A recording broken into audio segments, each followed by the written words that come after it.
Hello, everyone. Welcome to Movie News Monday, the show where we break down every significant piece of movie news that happened within the last week in a short and concise amount of time for you. I'm your host, Dylan Strickland. Don't forget to like and subscribe, and let's get started.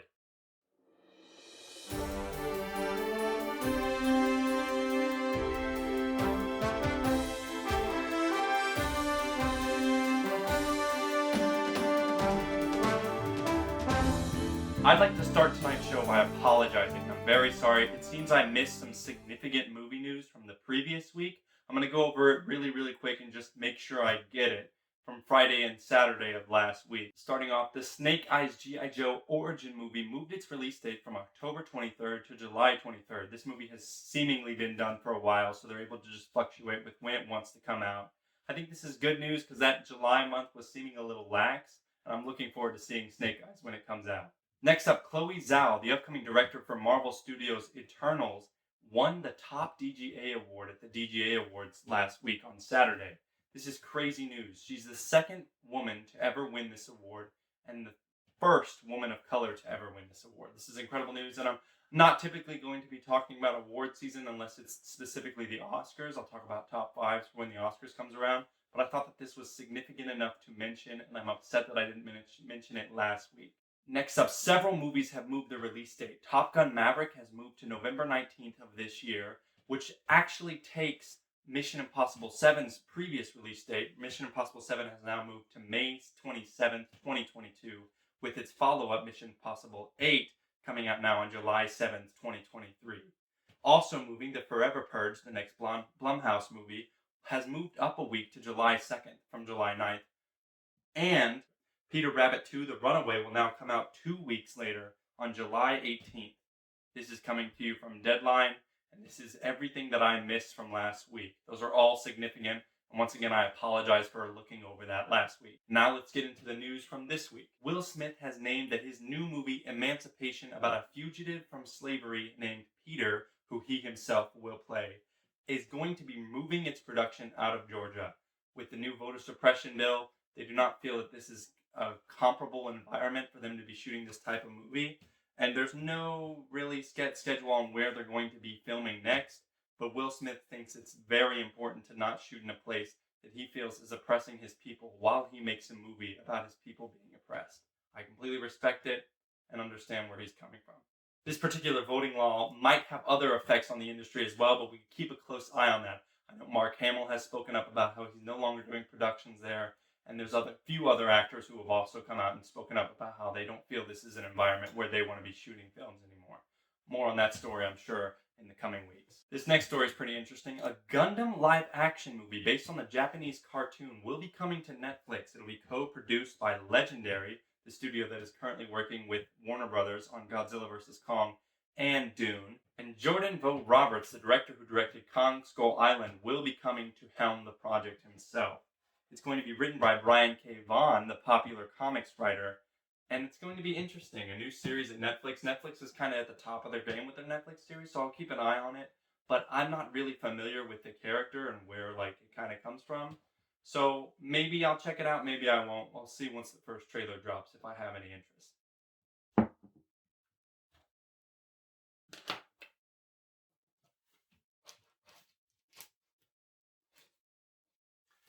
That story was brought to you by Variety. Last Wednesday, we got 2 new trailers. The first being Hitman's Wife Bodyguard. And it was actually a pretty good trailer. I really enjoyed it. Ryan Reynolds is funny as always, and Sam Jackson and him just seem to have a pretty good chemistry. Maybe that'll tie into the MCU in their chemistry in some way. But I'm very excited to see this. I really enjoyed the first one, and this looks like a good old fun time. Selma is back, and she's kind of talking to Ryan Reynolds, and it looks like there's going to be some good banter there. I'm very excited to see this on June 16th when it comes out this year.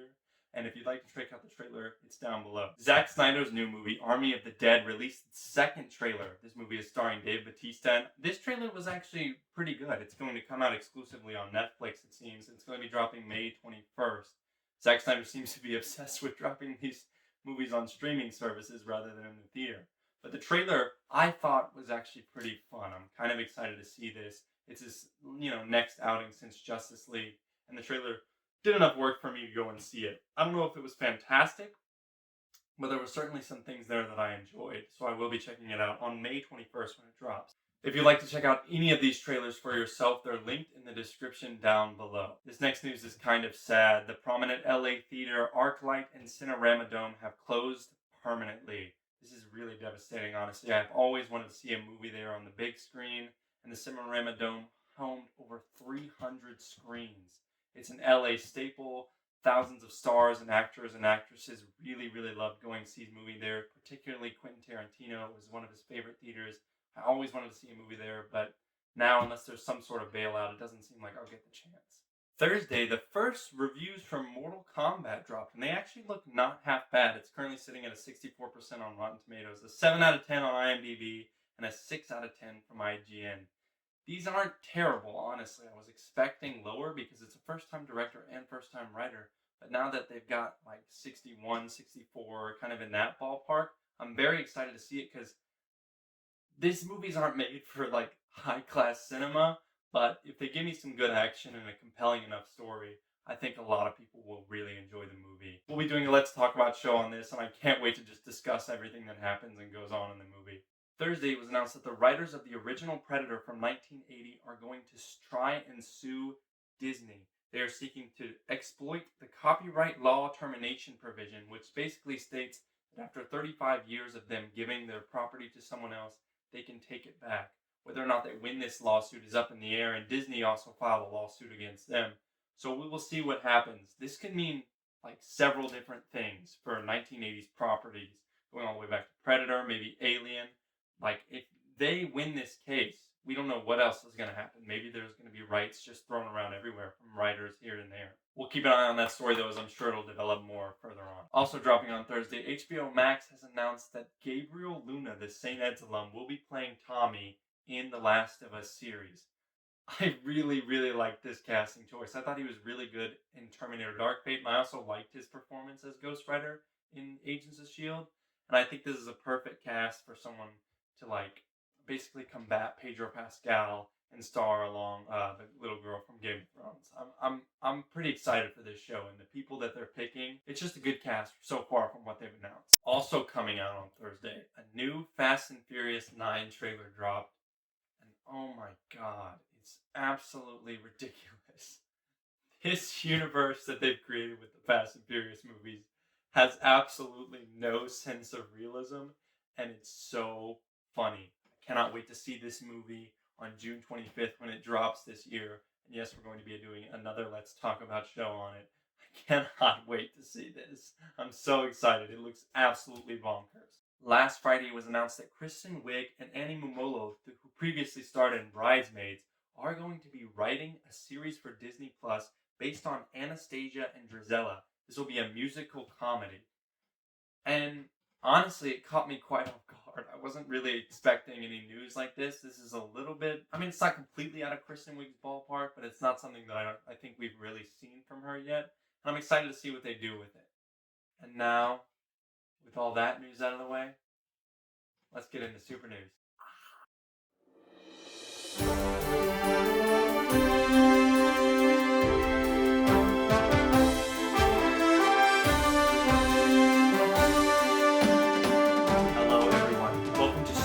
Part of the show where we talk about the news that all my friends are tired of hearing me talk about, so I decided to talk about it to you instead.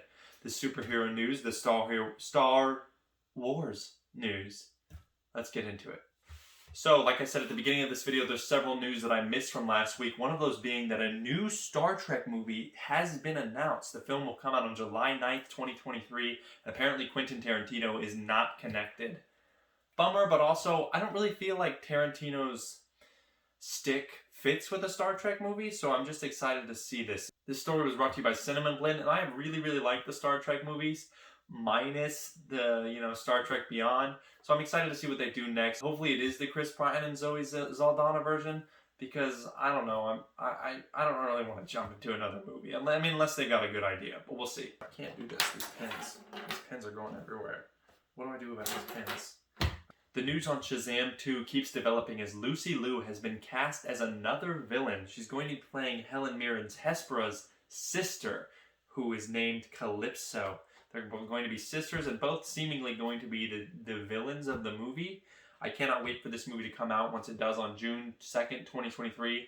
I wasn't obsessed with the first Shazam movie, but after all the news that we're hearing about this one, I am kind of getting a little more excited. It was released last Tuesday that She-Hulk has now begun filming in Georgia.